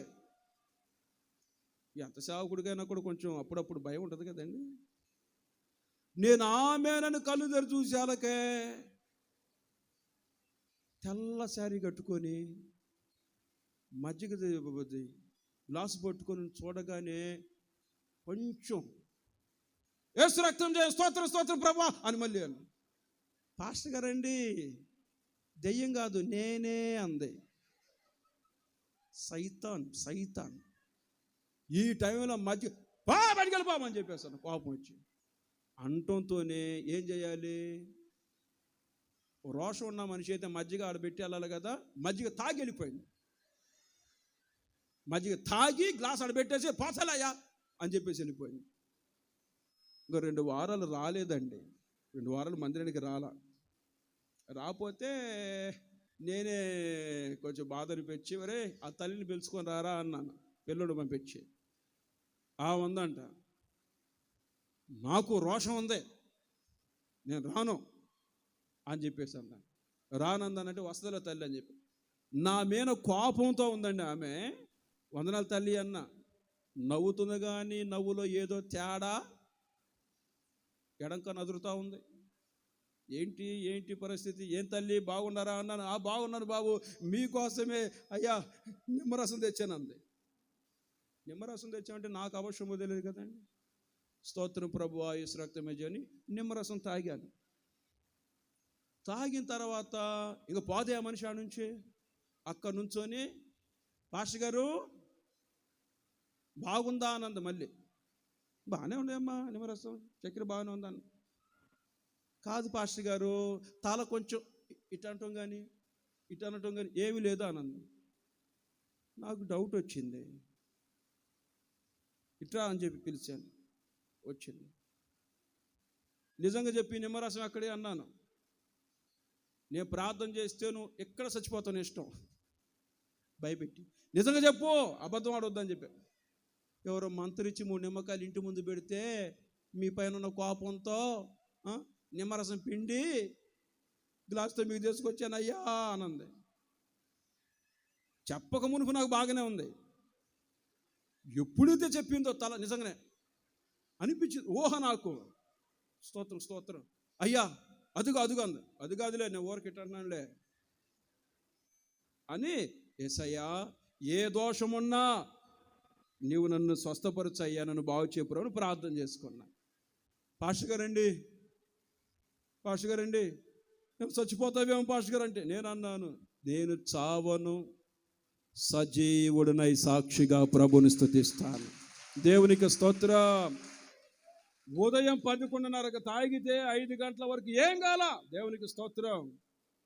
ఎవరో నిమ్మకాయలు పిండారని మీరు భయపడకండి. దేవునికి స్తోత్రం. అలా అని చెప్పేసి నిమ్మకాయలు పిండి తీసుకొచ్చి పాస్టర్ గారికి ఇచ్చారు మీరు. ఆ ప్రయత్నాలు ఏం చేయబోకండి. దేవునికి స్తోత్రం కలుగును గాక. ఎవరైనా కోడిగుడ్డు ఉండి ఈ మంత్రం చేసి ఇస్తే ఆమ్లెట్ వేసుకొని ఏం కాదు. దేవునికి స్తోత్రం కలుగును గాక. నేను ఆయన కొరకు సాక్షిగా సేవ చెయ్యాలి గనుక, ఆయన కొరకు సాక్షిగా నేను బ్రతకాలి గనుక దేవునికి స్తోత్రము కలుగును గాక. ఆయన అడుగుజాడల్లో నడిపించబడాలి, ఆయనకు సాక్షిగా ఉండాలి గనుక నా ప్రభు నన్ను మరణములో నుండి లేవనెత్తి జీవాన్నిచ్చాడు.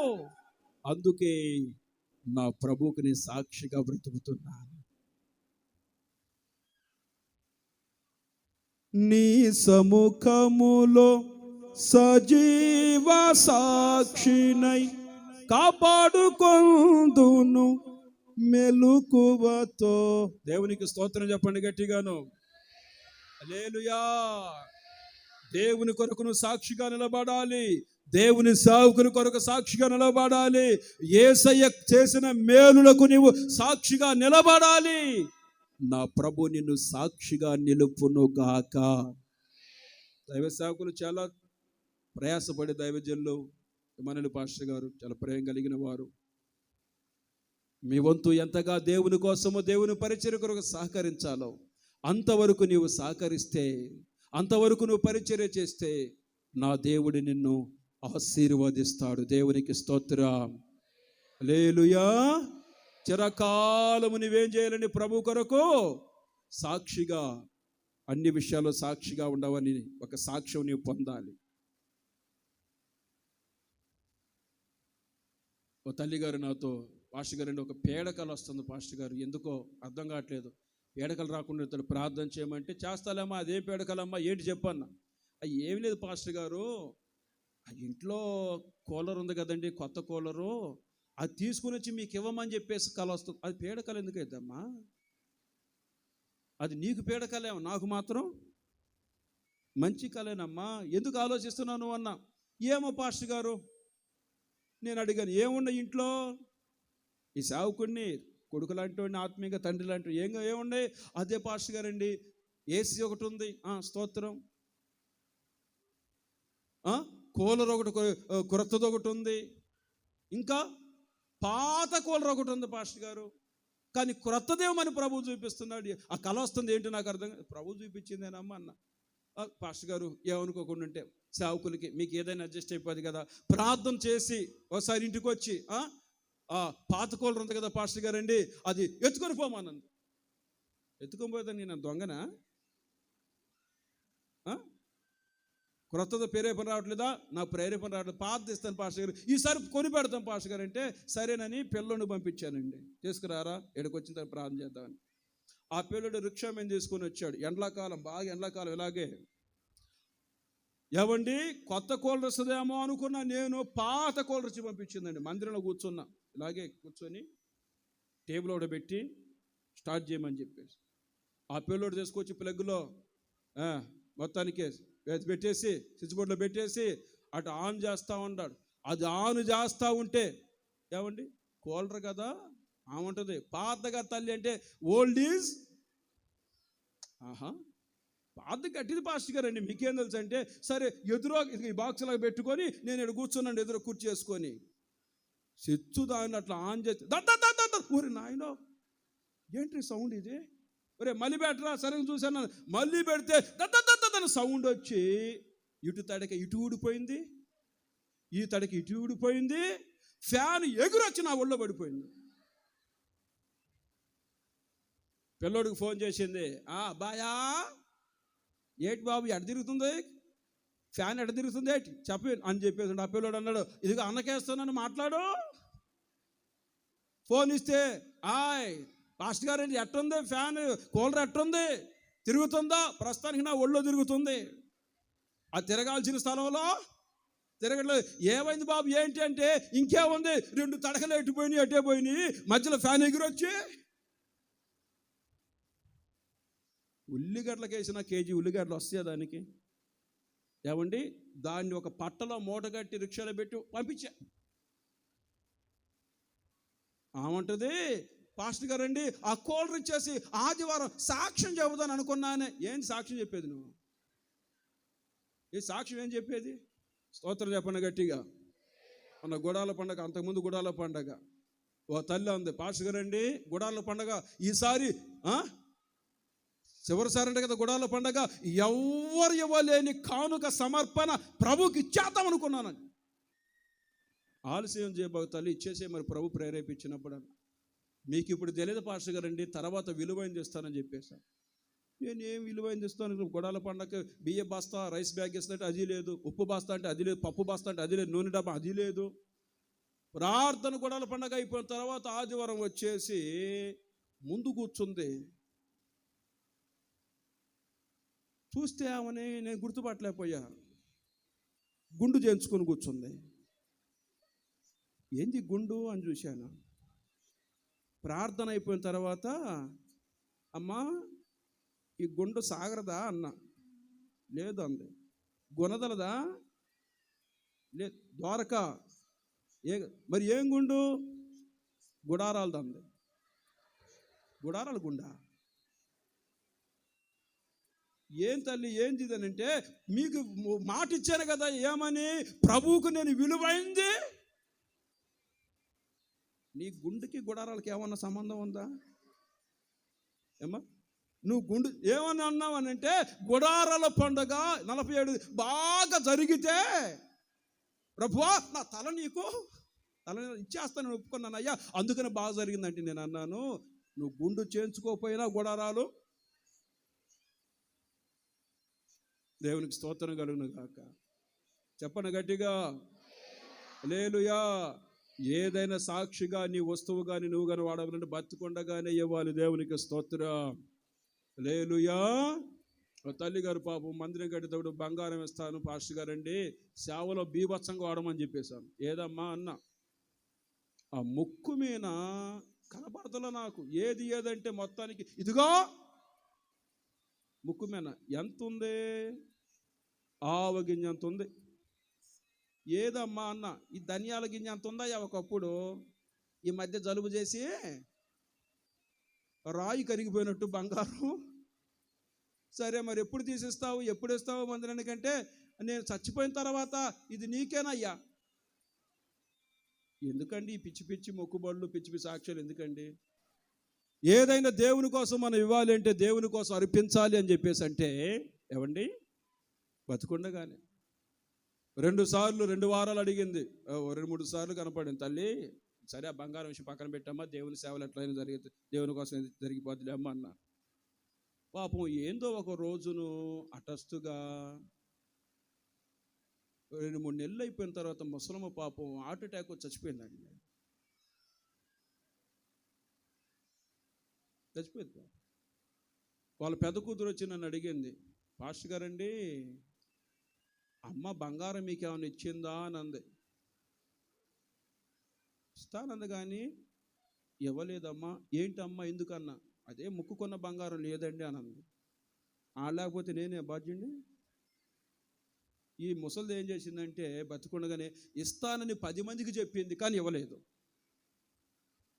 పెద్ద కూతురికి ఇస్తానన్నారు, చిన్న కూతురికి ఇస్తానంట, ఇస్తానందంట. చివరికి ఏమైపోయిందని చెప్పేసి అంటే పెద్ద కూతురు, ఓహో మీకు ఇవ్వలేదంటే మా చిన్న చెల్లి లేపేసి ఉంటుందా అని చెప్పేసి వాళ్ళ చిన్న చెల్లి వాళ్ళ కూతురు నా దగ్గరకు వచ్చి అడిగింది, పాస్టర్ గారండి అమ్మ బంగారం అని ఇంత బంగారం ఇచ్చిందా పాస్టర్ గారండి? ఎందుకమ్మా? అదే ముక్కుకొండది కనపడలేదండి, మీకు ఇచ్చిందా? ఎవరు చెప్పారు? అమ్మ చెప్పిందండి బతికున్నప్పుడు. ఒకళ్ళ మీద ఒకళ్ళు. తర్వాత ఏంటి విషయం అని చెప్పేసి ఆ హాల్లో సీసీ ఫుటేజ్ అది తీస్తే, ఏమండి, చిన్న కూతురే నోట్లో పాపం జావ పోసినట్టు జ్యూస్ పోసినట్టు పోసి లేపేసిందంట. సీసీ ఫుటేజ్లు కనపడింది. ఇద్దరు తిట్టుకొని కొట్టుకొని చిన్న మొక్కుబడు అరుచుకొని, ఏమంటే తిట్టుకొని జుట్టు పట్టుకొని, ఏమంటే అరుచుకొని ఆ గొడవలు నాదని చెప్పేసి అని ఎక్కడ పోగొట్టుకున్నారో ఆవగింజంత బంగారపు అది కూడా ఎడిపోయింది.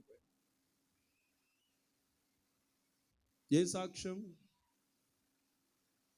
దేవుని కోసం మనము మందిరములో ఊడ్చినా నీవు ప్రతిఫలం పొందుతావు. దేవునికి స్తోత్రం. సువార్త సభ నిమిత్తమై గుప్పెలు విప్పిన దేవుడు నిన్ను ఆశీర్వదిస్తాడు. దేవునికి స్తోత్రం. తన నామమును బట్టి చూపిన ప్రేమను చేసిన పరిచర్యను మరుచుటకు దేవుడు అన్యాయస్తుడు కాదు. చిరకాలము దేవుని కార్యాలను బట్టి దేవుని మందిరములో నీవు సాక్షిగా నిలుచుదువుగాక. దేవునికి స్తోత్రం. మన ఆత్మీయ తండ్రి యేసన్న గారు దేవుని కోసం రోషంగా సాక్షిగా నిలిచారు. జీవితకాలం అంతయు విలువైన సేవ చేశారు. పరిశుద్ధులందరూ ఆ విధంగా నడిపించబడుతున్నారు. దేవుని మందిరములో నీవు కూడా చిరకాలం. దేవునికి స్తోత్రం. అందుకని ప్రభు అంటాడు, నీ కుటుంబాన్ని, నిన్ను చిరకాలము నేను ఆశీర్వదించాలంటే ఒకటి చిరకాలము మందిరములో నాటబడాలి. 2 చిరకాలము హృదయం అనే పలకల మీద దేవుని వాక్యాన్ని రాసుకోవాలి. 3 చిరకాలము దేవుని కొరకు నీవు సాక్షిగా ఉండాలి. అలా ఉంటే చిరకాలం నా ప్రభు నిన్ను ఆశీర్వదిస్తాడు. దేవునికి స్తోత్రం. హల్లెలూయా. చిరకాలము నాతో. అందరూ లేచి నిలబడి ఒక 2-3 నిమిషాలు ప్రభు సన్నిధిలో ప్రార్థన చేసుకుందాం.